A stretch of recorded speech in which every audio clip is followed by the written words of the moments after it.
Salt for souls ஊழியம் தேவராஜ்யத்தை உலகெங்கும் கட்டியெழுப்ப அநேக சுகமளிக்கும் கூட்டங்கள் நடத்தி ஆவிக்குரிய ஆசீர்வாதங்களை கொடுத்து கொண்டிருக்கிறது.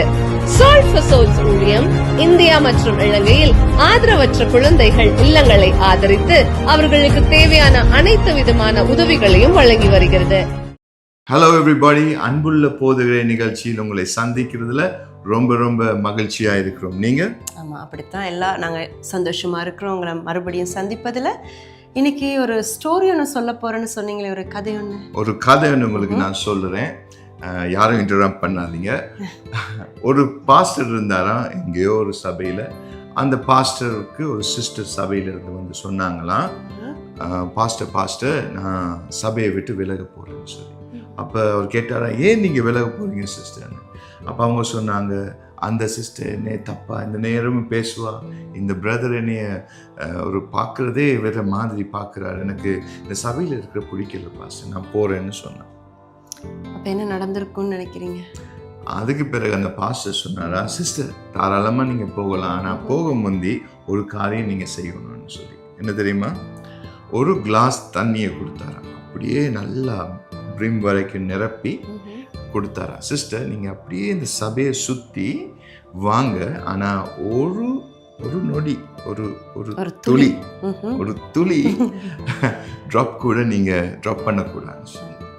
சரின்னு சொல்லிட்டு போக முன்புதான் அவங்க ஒரு சுற்றிட்டு வந்தாங்களாம். நீங்கள் நினைக்கிறீங்க நடந்துச்சுன்னு சொல்லி? அந்த சுற்றிட்டு வரக்குள்ள அவங்க ரொம்ப கவனமாக அதை நோக்கி மாத்திரம் பார்த்துக்கிட்டு வந்திருப்பாங்க இல்லையா? அவங்க சுற்றுல பாஸ்டருக்கு தலை சுற்றுச்சோ தெரியாது, ஆனால் அந்த கப்பை அவங்க பாஸ்டர் கையில் கொடுத்தாங்க. கொடுத்தோன்னே பாஸ்டர் கேட்டார், சிஸ்டர் நீங்கள் ஒரு ட்ராப் பண்ணலையேன்னு சொல்லி. இல்லை பாஸ்டர் நான் ட்ராப் பண்ண ஒன்றுமே இல்லை, நீங்கள் சொன்னபடி செஞ்சிட்டேன்னு சொல்லிட்டு டட்டா காட்டிட்டு போக போகிறாங்க. அப்போ பாஸ்டர் சொன்னாரா, சிஸ்டர் ஒரு மினிட் இல்லைங்கன்னு சொன்னாரா. எப்படி நீங்கள் ஒரு ட்ராப் பண்ணல? அது சிம்பிள் பாஸ்டர், நான் அங்காலையும் பார்க்கல இங்காலையும் பார்க்கல யாரையும் பார்க்கல, நீங்கள் சொன்னீங்க இல்லையே அது கொட்டக்கூடாதுன்னு, அது கப்பை மட்டும் பார்த்துக்கிட்டு அப்படியே மெதுவாக நடந்து வந்தேன்னு சொல்லி. இப்படித்தான் உங்கள் லைஃப்பில் கூட நீங்கள் போகும் இடத்துல, அது சபையாக இருக்கலாம், நீங்கள் ஊழியம் செய்யும் இடமாக இருக்கலாம், வேலைத்தலமாக இருக்கலாம், அப்படி இல்லைன்னா உங்கள் குடும்பத்திலேயா இருக்கலாம், எங்கே இருந்தாலும் உங்களை நோக்கி பார்த்துக்கொண்டு மற்றவர்கள் சொல்லும் குறைகளையோ இல்லாட்டி உங்களை போற்றுகிறவர்களையோ நீங்கள் பார்க்காம, நீங்கள் இயேசு உங்கள் மேலே வைத்த தரிசனத்தை, இயேசு உங்களை அழைத்த அழைப்பை மாத்திரம் நீங்கள் பார்த்து கொண்டு கவனத்தோடு அவரை நோக்கி பார்த்து கொண்டு நீங்கள் நடப்பீங்களன்னு சொன்னால் உங்களோட வாழ்க்கையிலையும் தேவன் வைத்திருக்கும் அழைப்பை நிறைவேற்றலாம், தேவன் வைத்திருக்கும் தரிசனத்தை நிறைவேற்றலாம். அப்படி இருக்கும் பொழுது மற்றவங்க சொல்றது ஒண்ணுமே உங்களுக்கு அது பெரிதாக தோன்றாது. என்னை அழைத்தவரே, என்னை தொட்டவரே, நீர் இல்லாமல் நான் இல்லையே. வாங்க நாங்க ஆராதனைக்கு கடந்து செல்வோம்.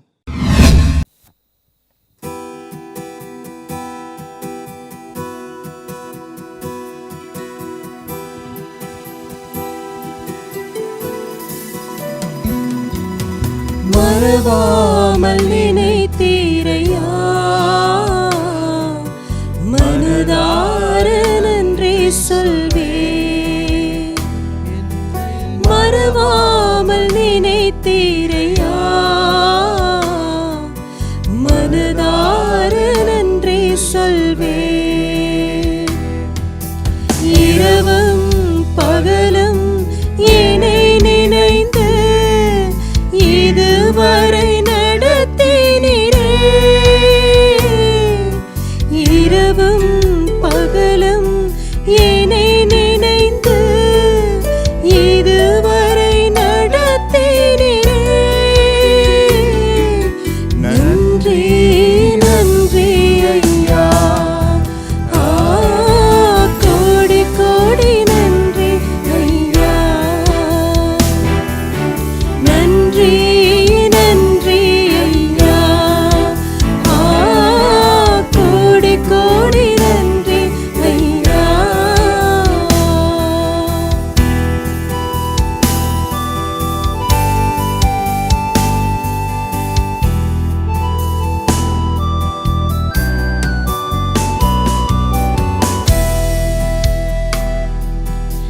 எபினேசர் நீர்தானையா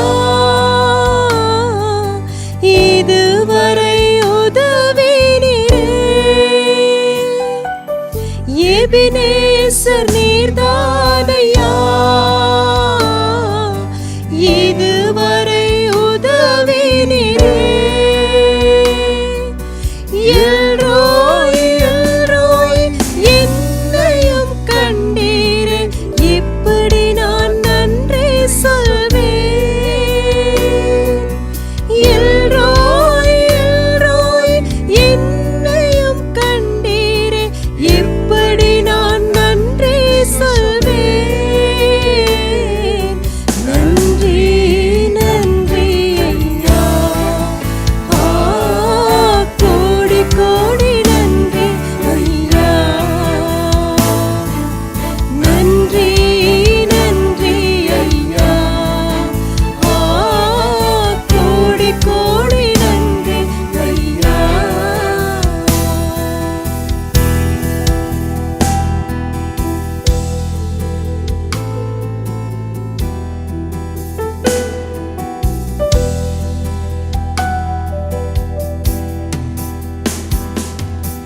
பலவீன நேரங்களில் பலன் தந்தீரையா. பலவீன நேரங்களில் பலன் தந்தீரையா. சுகமானேன் சுகமானேன் தழும்புகளால் சுகமானேன், என் குடும்ப மருத்துவர் நீரே. சுகமானேன் சுகமானேன் தழும்புகளால் சுகமானேன், என் குடும்ப மருத்துவர் நீரே. நன்றி நன்றி ஐயா, கோடி கோடி நன்றி ஐயா. நன்றி நன்றி ஐயா, கோடி கோடி நன்றி ஐயா. மறவாமல் நினைத்தீரையா, மனதார நன்றி சொல்வேன். மறவாமல் நினைத்தீரையா, மறவாமல் நன்றி சொல்வேன். இரவும் பகலும் என்னை நினைத்து இதுவரை நடத்தினீரே. இரவும் பகலும் என்னை நினைத்து இதுவரை நடத்தினீரே. நன்றி நன்றி ஐயா, கோடி கோடி நன்றி ஐயா. நன்றி நன்றி ஐயா, கோடி கோடி நன்றி ஐயா. Salt for Souls International Ministry. Salt for Souls International Ministry pastor Brian மற்றும் ரெபேக்கா சில்வெஸ்டர் அவர்களால் நிறுவப்பட்டது. தேவனின் அன்பையும் இயேசு கிறிஸ்துவின் சுவிசேஷத்தையும் உலகம் முழுவதும் கொண்டு செல்லவே அர்ப்பணிக்கப்பட்டது. இந்த சுவிசேஷம் மற்றும் தீர்க்க தரிசன ஊழியம் உலகில் அநேக இடங்களில் சுகமளிக்கும் கூட்டங்களை நடத்துவதன் மூலம் நலிந்தவர்களின் வாழ்க்கையை மாற்றி கிறிஸ்து இயேசுவின் உறவை பலப்படுத்தி வருகிறது. பாஸ்டர் பிரையன் சில்வெஸ்டர் இயேசுவை அறியாத நாட்களில் அவரை பிசாசு தன்வசப்படுத்தி போதைப் பொருள், மதுபானம், தற்கொலை எண்ணங்கள் போன்ற தவறான பாதையில் பாஸ்டர் பிரையன் சில்வெஸ்டரை கொண்டு சென்றது. பின்னாட்களில் அவர் ஆண்டவரை தெரிந்து கொண்ட பிறகு தேவனின் பிள்ளையாக மாறி இன்று இயேசுவின் அன்புள்ள ஊழியக்காரனாக இயேசுவின் ஊழியத்தை மிகுந்த வாஞ்சியோடு செய்து வருகிறார். அதேபோல் அவருடைய மனைவி போதகர் ரெபேக்கா தன்னுடைய 13வது வயதிலிருந்தே இயேசுவுக்காக உண்மையாக சேவை செய்து வருகிறார். அவருடைய ஊழியத்தின் மூலமாக ஆண்டவரின் ஆசீர்வாதத்தை பலவீனப்பட்ட மக்களுக்கு பெற்று தருகிறார். சால்ட் ஃபார் சோல்ஸ் ஊழியம் தேவராஜ்யத்தை உலகெங்கும் கட்டியெழுப்ப அநேக சுகமளிக்கும் கூட்டங்கள் நடத்தி ஆவிக்குரிய ஆசீர்வாதங்களை கொடுத்து கொண்டிருக்கிறது.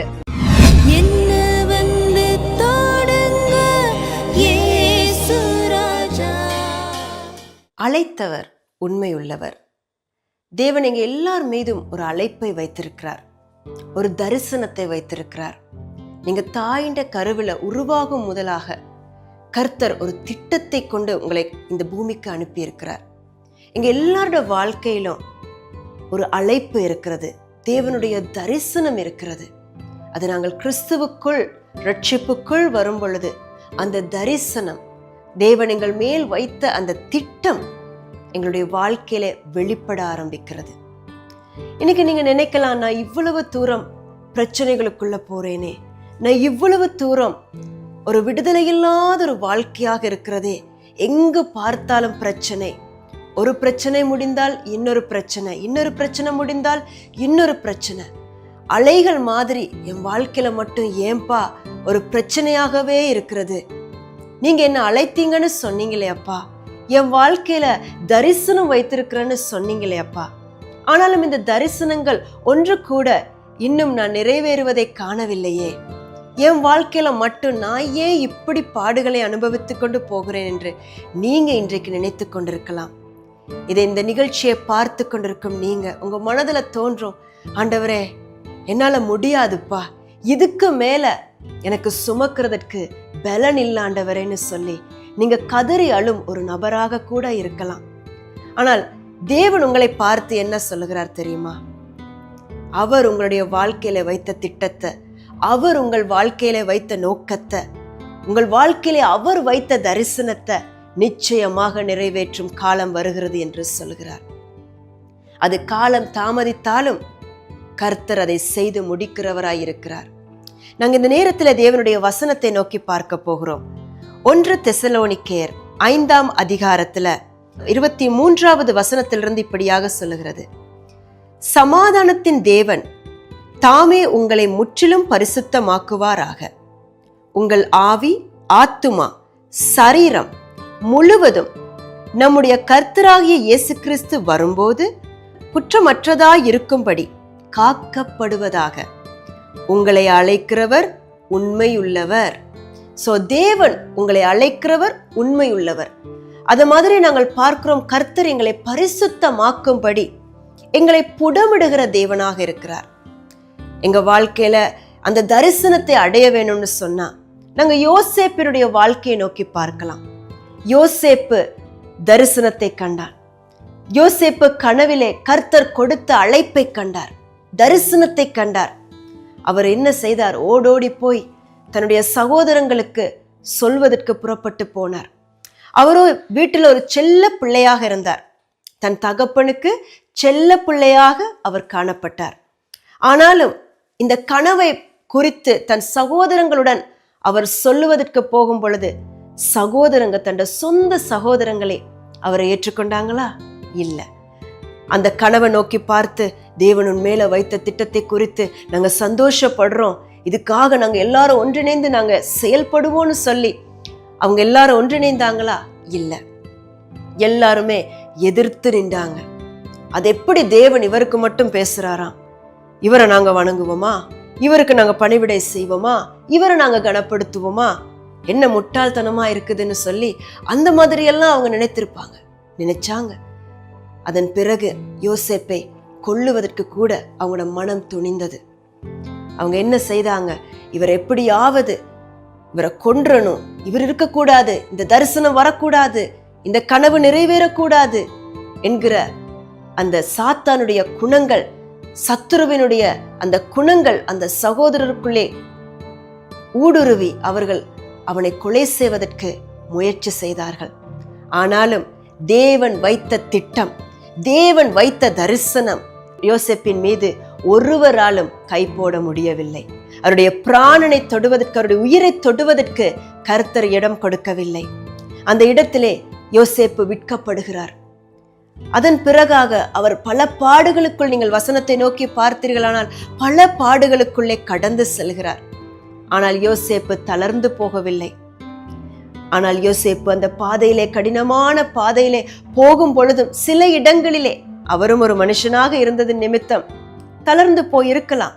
கஷ்டங்களின் நிமித்தம் இன்றைக்கு நாங்க சோர்ந்து போறோம். கர்த்தர் எங்கள் வாழ்க்கையிலே தேவ ஊழியக்காரர்கள் ஊடாக, தீர்க்கதரிசிகள் ஊடாக கர்த்தர் எங்களுக்கு வைத்திருக்கிற திட்டத்தை குறித்து, தரிசனத்தை குறித்து, அழைப்பை குறித்து, ஊழியத்தை குறித்து, எங்கள் வாழ்க்கையில வைத்திருக்கிற தேவனுடைய நோக்கத்தை குறித்து பேசியிருக்கலாம். ஆனாலும் அதை குறித்து நாங்கள் இப்பொழுது பார்க்க முடியாம இருக்கலாம். அதனால நீங்க நொந்து போய், அப்பா இந்த தரிசனம் எப்ப நிறைவேற போகுது, இது உண்மையா என்ற கூட ஒரு நோக்கம் கூட, ஒரு மனதில் கூட எலும்பு விடலாம். அந்த நேரத்துல நீங்க நினைக்கலாம், ஆண்டவரே இது உண்மையா இருக்குமா, இப்படி நடக்குமா, அதற்குரிய ஒரு கொஞ்சமாவது ஒரு அறிகுறி கூட இல்லாமல் இருக்கிறதே. இன்றைக்கு நான் ஒரு தனிமைப்பட்டவளாகத்தானே காணப்படுகிறேன். எனக்கு எதிராக பலர் எழும்பி இருக்கிறார்களே, எப்படி இது ஆகும் என்று நீங்கள் நினைத்துக் கொண்டிருக்கலாம். ஆனால் இயேசு உங்களை பார்த்து சொல்கிறார், என்னாலே ஆகாதது ஒன்றுமில்லை. நான் உன்னை விட்டு விலகுவதும் இல்லை, உன்னை கைவிடுவதும் இல்லை.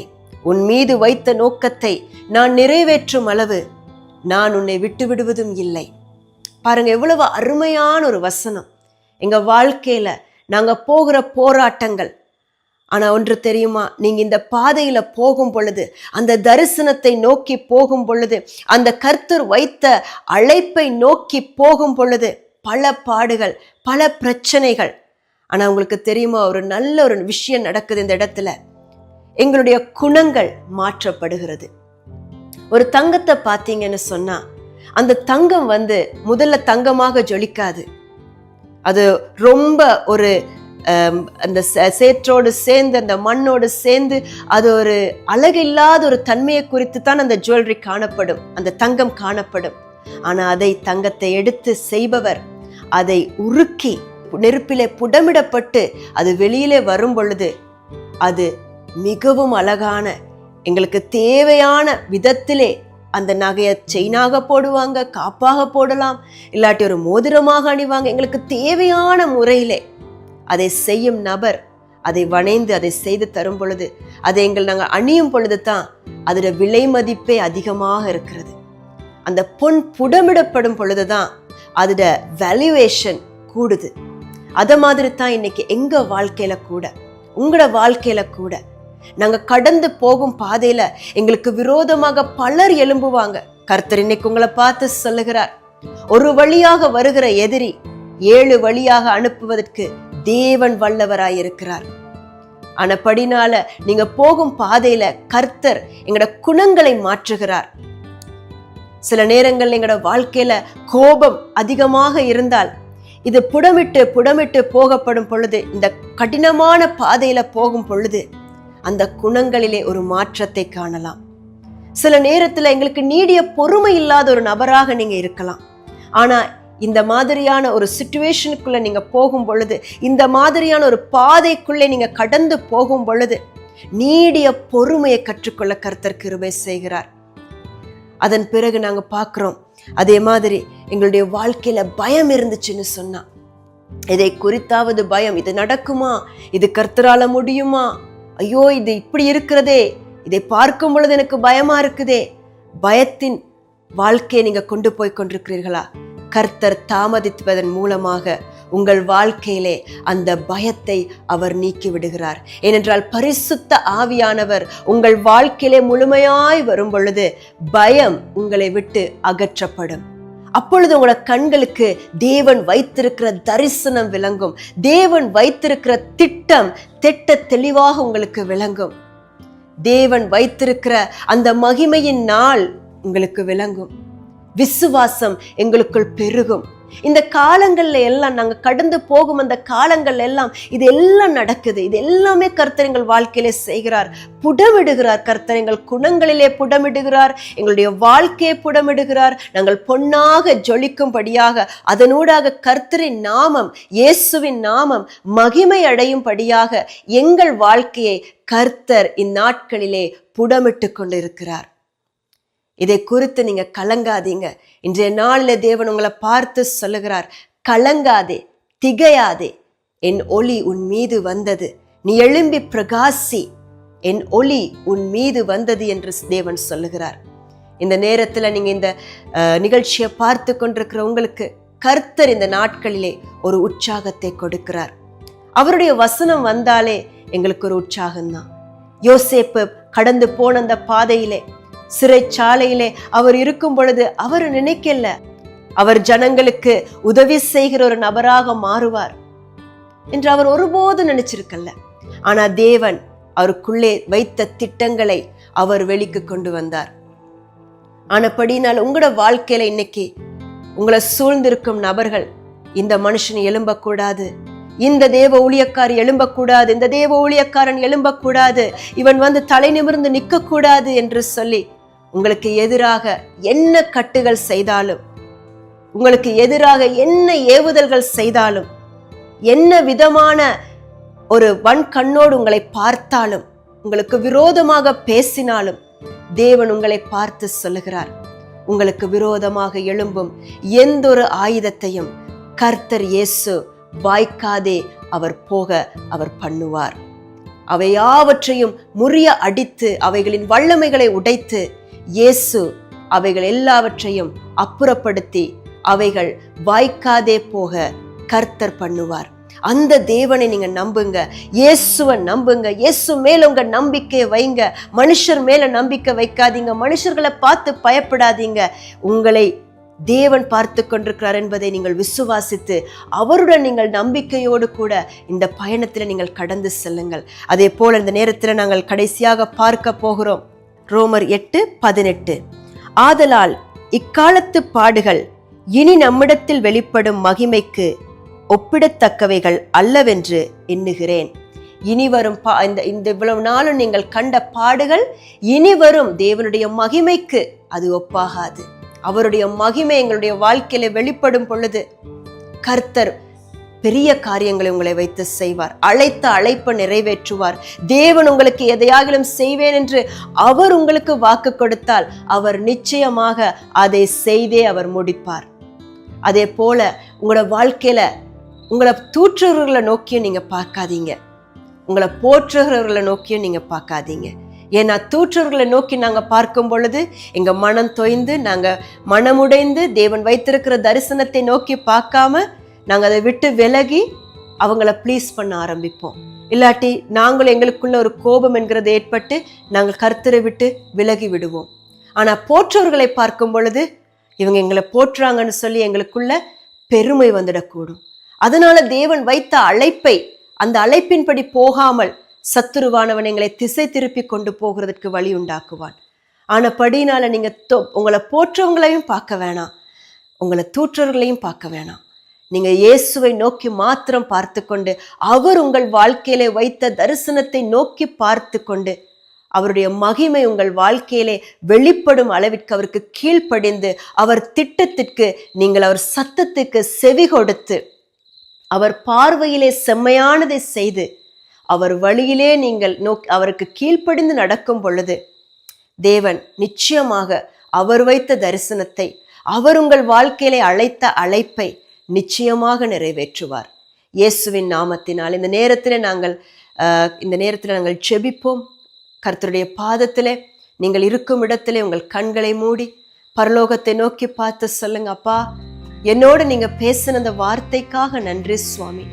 என்னுடைய வாழ்க்கையிலே ஆண்டவரை இவ்வளவு காலமும் வைத்த தரிசனத்தை குறித்து, ஆண்டவரை அழைத்த அழைப்பை குறித்து, ஆண்டவரை இது நிறைவேறாதா, இது எனக்கு நடக்காதா, எப்பொழுது நடக்கும் ஆண்டவரே, எப்பொழுது என் வாழ்க்கையில அதிசயம் நடக்கும் ஆண்டவரேன்னு நீங்க கதறிக்கொண்டிருக்கும் ஒரு நபரா, குமுறலோடு காணப்படுகிற ஒரு நபரா, இந்த நேரத்துல சகோதரியே, இந்த நேரத்துல சகோதரனே, உங்களை பார்த்து இயேசு சொல்லுகிறார், உன் கண்ணீரை நான் கண்டேன், உன் கண்ணீரை நான் கண்டேன். இன்று காணும் எகிப்தியரை இனிமேலும் நீ காணாதிருப்பாய். ஏனென்றால் உனக்கு வெற்றியை கொடுப்பவர் தேவன் மாத்திரமே. குதிரை யுத்த நாளுக்கு ஆயத்தமாக்கப்படும், ஜெயமோ கர்த்தர் இடத்திலிருந்து வரும். உங்கள் வாழ்க்கையிலே உங்களுக்கு விரோதமாக எழும்பும் நபர்களோடு, உங்களுக்கு விரோதமாக எழும்பும் சத்துருவின் சேனைகளோடு ஏசப்பா யுத்தம் செய்து உங்களுக்கு அவர் நிச்சயமாக ஜெயத்தை கட்டளையிடுவார். பிதாவை, இந்த நிகழ்ச்சியை பார்த்து கொண்டிருக்கும் உம்முடைய பிள்ளைகளுக்கு ஆண்டவரே ஒரு வெற்றியை கட்டளையிடுவீராக. நீர் அழைத்த அழைப்பு உண்மையுள்ளது ஆண்டவரே. அழைத்தவர் உண்மையுள்ளவர் என்று உம்முடைய வசனத்திலே நாங்கள் பார்க்கிறோம் அப்பா. கர்த்தாவே, உம்முடைய வசனத்தின்படி உம்முடைய பிள்ளைகளை நீர் அழைத்தவர் ஆண்டவரே.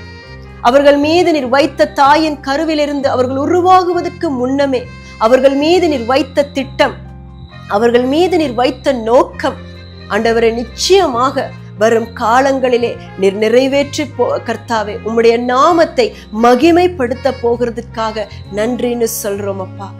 ஆண்டவரே, கண்ணீரோடு இருக்கிற ஒவ்வொரு பிள்ளைகளுடைய வாழ்க்கையிலும் இந்த கடந்து வரும் காலங்களிலே ஆண்டவரே நீர் அதிசயம் செய்வீராக அப்பா. வற்றாத நீரூற்றாய் அவர்கள் தகப்பனே அப்பா பெருகி தகப்பனே உம்முடைய பாதத்திலே நீர் வைத்திருக்கும் தகப்பனே தரிசனத்தை சுதந்திரித்துக் கொள்ள, நீர் வைத்திருக்கும் அழைப்பை சுதந்திரித்துக் கொள்ள தேவன் கர்த்தாவை கிருபையாய் இறங்கும்படி செபிக்கிறோம். பிள்ளைகள் ஒவ்வொருவருடைய வாழ்க்கையிலும் அதிசயம் செய்வீராக. இயேசுவின் நாமத்தினாலே அதிசயத்தை தகப்பனே எதிர்பார்த்து கொண்டிருக்கும் ஒவ்வொரு பிள்ளைகளுடைய வாழ்க்கையிலும் ஊழியத்திலே கர்த்தாவே அதிசயத்தை எதிர்பார்க்கும் பிள்ளைகளுடைய வாழ்க்கையிலே நீர் கதவுகளை திறப்பீராக, வாசல்களை திறப்பீராக சுவாமி.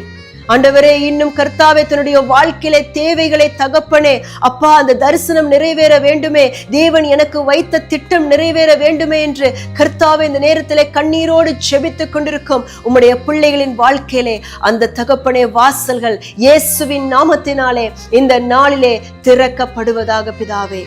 அப்பா, உம்முடைய கிருபை பிள்ளைகள் ஒவ்வொருவரையும் தொட்டு கர்த்தாவே வரும் காலங்களிலே உம்முடைய மகிமை உம்முடைய பிள்ளைகளின் வாழ்க்கையிலே வெளிப்படுவதாக.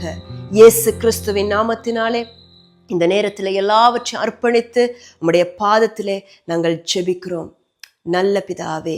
ஆமேன், ஆமேன், ஆமேன். நன்றி நன்றி ஐயா, கோடி கோடி நன்றி ஐயா. நன்றி நன்றி ஐயா, கோடி கோடி நன்றி ஐயா.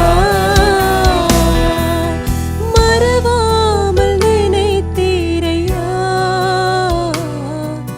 மனதார நன்றி சொல்வே. மறவாமல் நினைத்தீரையா, மறவாமல் நன்றி சொல்வே. இரவும் பகலும் என்னை நினைத்து இதுவரை நடத்தினீரே. இரவும் பகலும் என்னை நினைத்து இதுவரை நடத்தினீரே. நன்றி நன்றி ஐயா, கோடி கோடி நன்றி ஐயா. நன்றி நன்றி ஐயா, கோடி கோடி நன்றி ஐயா. இந்த நிகழ்ச்சி உங்களுக்கு மிகுந்த ஆசீர்வாதத்தை கொண்டு வந்திருக்கும் என்று நாங்கள் விசுவாசிக்கிறோம். மேலும் உங்கள் ஜெப தேவைகளுக்காக எங்களை info@salt4souls.com.au என்ற மின்னஞ்சல் மூலமாகவும் www.salt4souls.com.au என்ற இணையதளத்தின் மூலமாகவும் எங்களை தொடர்பு கொள்ளுங்கள். நாங்கள் உங்களுக்காக மிகுந்த பாரத்தோடு இடைவிடாமல் ஜெபிக்கவும் உங்கள் நம்பிக்கைக்கு துணையாக நிற்கவும் விரும்புகிறோம். நீங்கள் பூமியின் உப்பாக இருக்கிறீர்கள். மத்தேயு 5:13. இயேசு நாமத்தில் தேவன் உங்களை ஆசீர்வதிப்பாராக.